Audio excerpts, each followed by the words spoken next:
तो कल जौनपुर तक क्लियर हो गया था। आज है कश्मीर। जितने ही बड़े बड़े चीज़ें जो बड़े बड़े स्टेट थे, प्रादेशिक थे, जिसका जो इन्फ्लुएंस हो रहे थे, उन्हीं के बारे में यहाँ पर बात की जाएगी।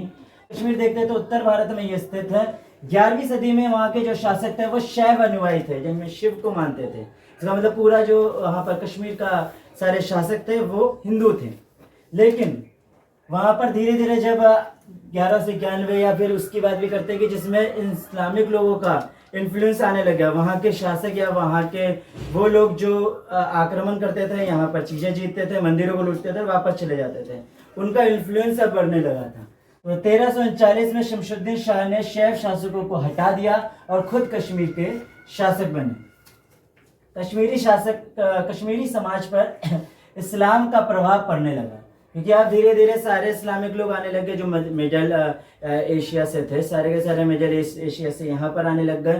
तो वो अपने कल्चर को अब यहाँ पर ढालने लग गए। कश्मीरी समाज पर यहाँ पर इस्लाम का अब प्रभाव दिखने लगा, क्योंकि मिडल एशिया में ज़्यादातर इस्लामिक कंट्री है। सूफी संतों का उदय हो गया जो मध्य एशिया से यहाँ आए थे, जिनमें हिंदू और इस्लाम दोनों का विशेषता थी। सूफी संत वो थे जो पूरी की पूरी तरह से इस्लाम भी नहीं मानते और पूरी की पूरी तरह से हिंदू भी नहीं मानते, वो दोनों मिक्सअप थे।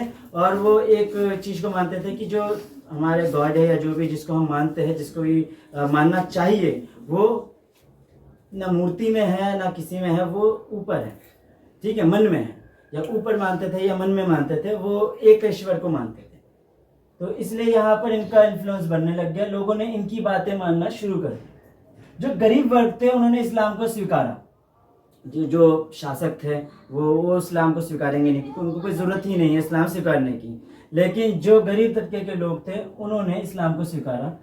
कश्मीरी सुल्तान सिकंदर शाह 1179 से 1413 1389 टू 1413 में हुक्मनामा से सभी ब्राह्मणों को इस्लाम स्वीकार करने का कहा, वरना साम्राज्य से स्वीकारने की क्या गलत बोल दिया है।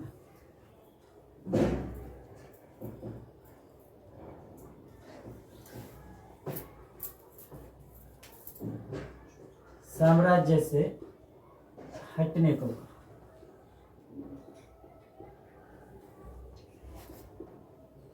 तो कश्मीरी सुल्तान सिकंदर शाह 1389 से 1413 1389 टू 1413 ने हुक्मनामा जारी किया उन्होंने, और उसमें यह बताया गया था कि जितने भी ब्राह्मण हैं उनको इस्लाम स्वीकारना है, और जो इस्लाम स्वीकारेगा वो कश्मीर में रह सकता है। और इसके अलावा अगर कोई यहाँ पर इस्लाम को नहीं स्वीकार रहा है तो उनको साम्राज्य से, मतलब कश्मीर से, उनको हटना होगा। ऐसा ही सुवा भट्ट मंत्री थे, उनके कहने पर हुआ था ये हुक्मनामा जो जारी हुआ था, वो सुवा भट्ट के कहने पर हुआ था, जो उस टाइम पे हिंदू था और वो न्यू इस्लाम को उसने स्वीकारा था। इसके बाद आ जाता है शाह जैनुल अबिदीन ने हिंदुओं को वापस बुला लिया और मंदिर की मरम्मत करवाई, गौवध को उन्होंने हटाया, जजिया को उन्होंने बंद करवाया। ये उस टाइम पे बेस्ट शासक थे, एक तो बहुत बड़े शासक थे, दूसरा बेस्ट था।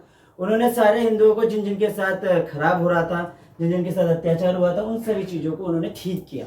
जैसे कि उन्होंने वो जिन लोगों को कहा गया कि साम्राज्य से उनको हटना होगा, उनको उन्होंने वापस बुलाया। उसके बाद उन्होंने जो मंदिरों को तोड़फोड़ की होगी उन मंदिरों को ठीक करवाया। इसके अलावा गाय की जो वध वहाँ पर किया जाता था, गौवध किया जाता था, उसको कैंसिल किया गया। और जजिया कर, जिसमें अगर हिंदू लोग अपने धर्म स्थल पे जाएंगे तो उसके लिए उन्हें टैक्स पे करना पड़ता था, उस चीज़ को उन्होंने बंद किया। उन्होंने कृषि विकास में भी काम किया, टैक्सेस जो है उन्होंने माफ़ किए, और यहाँ तक कि किसानों को उन्होंने ऋण भी दिया। अनाज और चारे के लिए उन्होंने सारे किसानों की या गरीब तबकों की मदद की। व्यापारियों की उन्होंने मदद की। प्रशिक्षण, यानी कोई चीज़ को सीखने की कला, उसमें उन्होंने क्या एक कला सिखाई लोगों को। कागज़ बनाने और जल्द बांधने के लिए उन्होंने सभी लोगों को समरकंद भेजा। समरकंद कश्मीर का एक एरिया में पड़ता है, वहाँ पर उन्होंने लोगों को भेजा और उन्होंने सीखने के लिए कहा कि ये चीज़ सीखिए ताकि आप व्यापार कर सकें। फारसी, तिब्बत और अरबी भाषा के वो विद्वान थे। उसने अपना वहाँ तक कि वो एक बहुत ही बढ़िया कवि थे, जिसमें वो कुतुब नाम से उन्होंने बहुत सी कविताएं लिखी थी।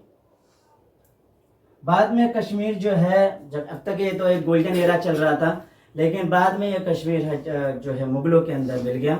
बाद में जो कश्मीर है वो अब तक तो गोल्डन एरा में चल रहा था, लेकिन बाद में वो बाबर और यहाँ पर अकबर जो 1595 फाइनली जाकर वो मुगलों में मिल ही गया, क्योंकि बाबर की भी नज़र यहाँ पर कश्मीर में थी, और उसके बाद फाइनली कश्मीर जो है मुगलों के अंदर मिल ही गया अकबर के दौरान।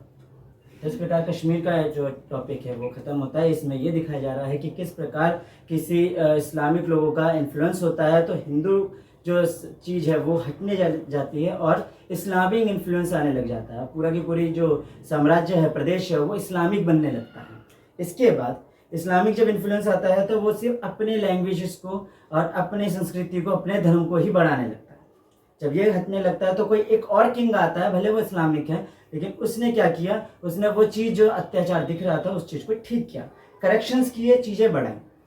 लेकिन बाद में उसकी भी इन्फ्लुएंसिंग दिखेगी, क्योंकि उसको काफ़ी लैंग्वेजेस आती थी। फारसी जो अपने साथ लेकर आया था, तिब्बत क्योंकि कश्मीर के साइड में ही पड़ता है, इसलिए तिब्बत और अरबी भाषा भी वहाँ पर इन्फ्लुएंसिंग आने लगी। कई कविताएं लिखता था, तो कविताएं अगर वो लिखेगा जो उन्होंने कुतुब नाम से लिखी थी, तो वो कविताएं भी अगर लिखेगा तो उसी लैंग्वेज से लिखेगा जो लैंग्वेज उसे आती है, और उस लैंग्वेज से अगर वो लिखेगा तो प्रदेश में वही कविताएं छपेंगी या वही कविताएं जाएंगी। इससे इन्फ्लुएंसिंग होगी, और कश्मीर में आज के टाइम पे जो हम इस्लामिक देखते हैं वो इधर से आए। उसके बाद आ जाता है कि कश्मीर फाइनली अब तक तो अच्छा चल रहा था, उसने काफ़ी अच्छे काम किए थे, लेकिन धीरे धीरे मुगलों की नज़र कश्मीर पे पड़ने लग गई, तो उसने कैसे भी आर्मी से कश्मीर को अपने में लिया।